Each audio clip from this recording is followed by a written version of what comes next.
Pengelolaan lingkungan laut perlu ditempatkan dalam dimensi pembangunan berkelanjutan dan menjadi bagian untuk mendukung pemulihan ekonomi dari dampak pandemi.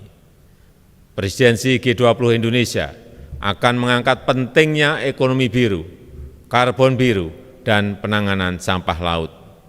Indonesia siap bermitra dengan semua pihak bagi terwujudnya ekosistem laut yang berkelanjutan.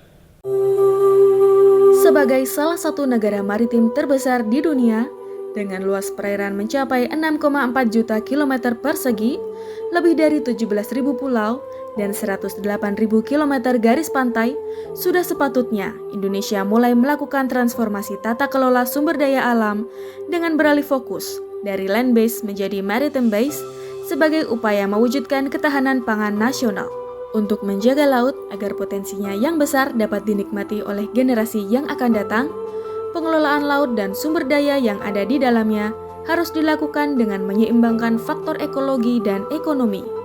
Saat ini, pemerintah Indonesia melalui Kementerian Kelautan dan Perikanan atau KKP telah mencanangkan kebijakan ekonomi biru, suatu konsep pembangunan berkelanjutan yang menempatkan ekologi sebagai panglima yang berfokus pada pemanfaatan sumber daya laut secara berkelanjutan dan menawarkan solusi inovatif dalam penyediaan pangan nasional.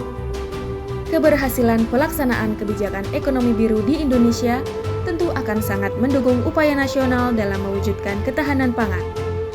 Akan tetapi, dalam pelaksanaannya, Kementerian Kelautan dan Perikanan sebagai pemeran utama tidak didukung oleh anggaran yang memadai. Keterbatasan anggaran dalam pelaksanaan kebijakan ekonomi biru terlihat dari cenderung menurunnya pagu anggaran KKP, sehingga diperlukan diversifikasi sumber pendanaan untuk mendukung terlaksananya program-program ekonomi biru. Pengembangan skema pendanaan inovatif seperti strategi pembiayaan kolaboratif dan inovatif ekonomi biru atau Sprinter dapat menjadi solusi krusial dalam menanggapi tantangan tersebut, khususnya dengan melibatkan sumber-sumber pendanaan non-APBN. Strategi pembiayaan kolaboratif dan inovatif ekonomi biru. Proyek perubahan ini akan sangat bermanfaat di dalam menyediakan alternatif skema pendanaan non-APBN dengan melibatkan kolaborasi dengan multi stakeholder, baik menggunakan mekanisme skema hibah, skema KPBU, maupun skema kerjasama yang lain yang sesuai dengan peraturan perundang-undangan yang ada. Dan ini akan menjadi terobosan dan inovasi di dalam pencapaian tujuan untuk meningkatkan produksi pangan yang bersumber dari sektor pertanian dan perikanan, mewujudkan keberlanjutan sumber daya ikan dan juga sumber daya kelautan Indonesia, dan juga meningkatkan kesejahteraan masyarakat menuju Indonesia Emas 2045.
Saya mendukung penuh proyek perubahan yang diinisiasi oleh Saudara Andi Artadoni Oktopura, Kepala Biro Perencanaan Kementerian Kelautan dan Perikanan, yang mengangkat tema strategi pembiayaan kolaboratif dan inovatif untuk implementasi program-program ekonomi biru.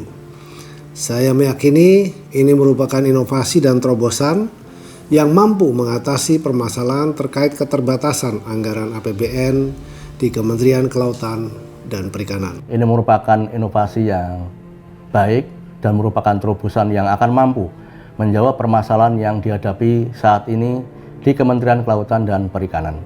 Saya meyakini bahwa proyek perubahan ini merupakan terobosan penting yang mampu mengatasi persoalan ataupun permasalahan terkait keterbatasan anggaran APBN di Kementerian Kelautan dan Perikanan, khususnya untuk mendukung pengembangan perikanan budidaya, baik budidaya laut, budidaya pesisir, maupun budidaya di darat. Inovasi ini akan sangat bermanfaat dalam mengintegrasikan anggaran non-APBN untuk mendukung implementasi ekonomi biru, khususnya dalam menjaga keberlanjutan sumber daya kelautan dan ketahanan pangan nasional di tengah keterbatasan anggaran fiskal keuangan negara saat ini. Menurut saya, inovasi terkait dengan pendanaan ini sangat bermanfaat ya, terutama untuk nanti diadopsi dalam perencanaan program dan pembiayaan yang nanti akan mendukung penyediaan pangan bergizi dan bermutu. Gagasan ini adalah salah satu cara yang bisa menjadi solusi terhadap keterbatasan anggaran KKP yang terjadi selama ini, khususnya untuk mewujudkan peningkatan kesejahteraan pelaku usaha perikanan dan ketahanan pangan nasional untuk masa-masa yang akan datang. Mudah-mudahan proyek ini juga bisa memperkuat intervensi pemerintah untuk UMKM. Saya meyakini bahwa hal ini dapat menjadi referensi penting untuk memberikan opsi dan terobosan dalam menciptakan skema sustainable dan creative financing untuk membiayai program-program ekonomi biru yang demikian luas.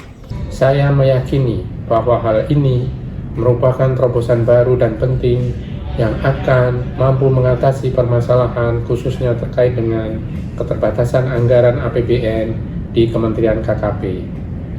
Inovasi ini akan sangat bermanfaat dan dapat diadopsi untuk peningkatan produksi ikan dan mewujudkan ketahanan pangan nasional di Kabupaten Gunung Kidul di tengah adanya keterbatasan anggaran APBD. This project is important because it can help address the limitation of the government budget, APBN, in the Ministry of Maritime Affairs and Fisheries, ensure food security, promote healthy eating, and support the growth of a strong, inclusive, and sustainable maritime and fishery sector towards the vision of the Golden Indonesia 2045. This is an essential innovation and breakthrough amidst the existing state budget constraints.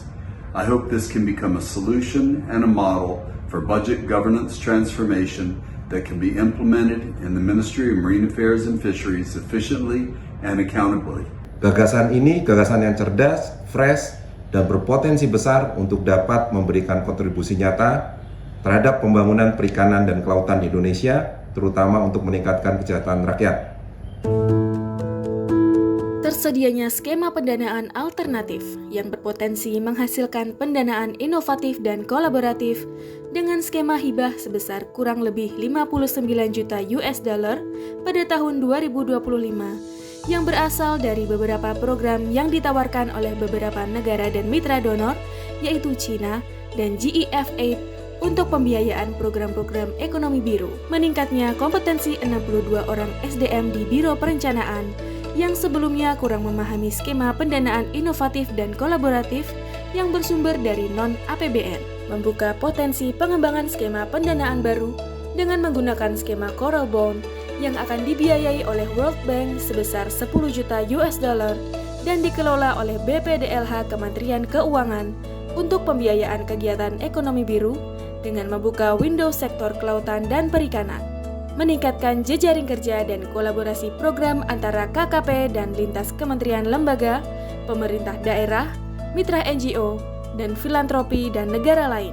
Selain itu, untuk mengukur manfaat dan implementasi proyek perubahan ini, maka telah dilakukan survei terhadap 60 responden dengan menggunakan kuesioner. Hasil kuesioner menunjukkan bahwa 100% responden menyatakan bahwa implementasi proyek perubahan ini sangat bermanfaat.